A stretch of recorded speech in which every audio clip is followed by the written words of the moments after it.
Xin chào các bạn nhỏ. Mình là Sóc Nâu vui vẻ đây. Hôm nay, mình có một câu chuyện thú vị muốn kể cho các bạn nghe, tên là Chú Sâu Lười Biếng và bài học chăm chỉ. Các bạn đã sẵn sàng khám phá chưa? Hãy cùng mình bước vào khu rừng kỳ diệu và gặp gỡ những người bạn đáng yêu nhé. Đi thôi nào. Ngày xưa, trong khu rừng xanh tươi tốt, có một chú sâu nhỏ tên là Sâu Lười. Chú được gọi như vậy vì Sâu Lười thích nằm chơi hơn là làm việc, suốt ngày chỉ ngủ dưới tán cây và chẳng bao giờ lo lắng về việc kiếm thức ăn hay chuẩn bị cho mùa đông. Một ngày nọ, ong mật bay ngang qua và thấy Sâu Lười vẫn nằm dài trên lá. Ong mật nói: "Chào Sâu Lười. Sao cậu không bắt đầu tích trữ thức ăn cho mùa đông như chúng tôi?"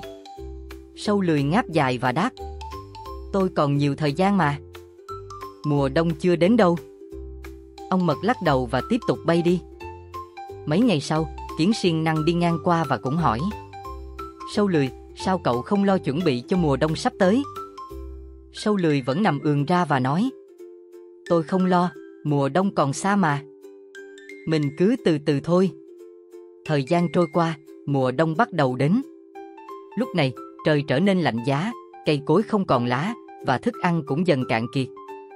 Sâu Lười thức dậy, cảm thấy rất đói và lạnh. Chú tìm quanh nhưng không có gì để ăn. Chú buồn bã đi tìm các bạn để xin giúp đỡ. Sâu Lười đến tổ ong mật và hỏi: "Ong mật ơi, mình có thể xin một ít mật được không? Mình không có gì để ăn cả." Ong mật trả lời: "Mình rất tiếc, nhưng chúng mình đã phải làm việc rất vất vả suốt mùa hè để có đủ thức ăn cho tổ của mình. Mình không thể cho thêm được." Sâu Lười lại tìm đến tổ Kiến siêng năng và hỏi: "Kiến siêng năng, cậu có thể giúp mình được không? Mình đói và lạnh quá." Kiến siêng năng lắc đầu: "Mình đã cảnh báo cậu từ trước rồi. Mình rất tiếc, nhưng thức ăn trong tổ của mình chỉ đủ cho cả đàn kiến qua mùa đông." Sâu Lười buồn bã quay về tổ của mình. Chú nhận ra rằng lười biếng đã khiến chú không chuẩn bị được gì cho mùa đông. Từ đó về sau, Sâu Lười đã học được bài học quan trọng về làm việc chăm chỉ hôm nay để có thể hưởng thụ ngày mai.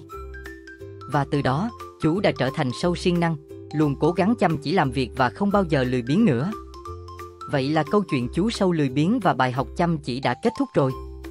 Các bạn thấy không, chúng ta nên làm việc chăm chỉ và biết chuẩn bị cho tương lai, không nên lười biếng và ỷ lại, vì khi gặp khó khăn, sự chuẩn bị và nỗ lực trước đó sẽ giúp chúng ta vượt qua, chúng ta sẽ luôn có những kết quả tốt đẹp.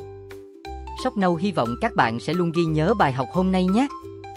Nếu các bạn thích câu chuyện này, đừng quên bấm thích, chia sẻ và đăng ký kênh để cùng mình khám phá thêm nhiều câu chuyện thú vị khác. Hẹn gặp lại các bạn vào lần sau nhé.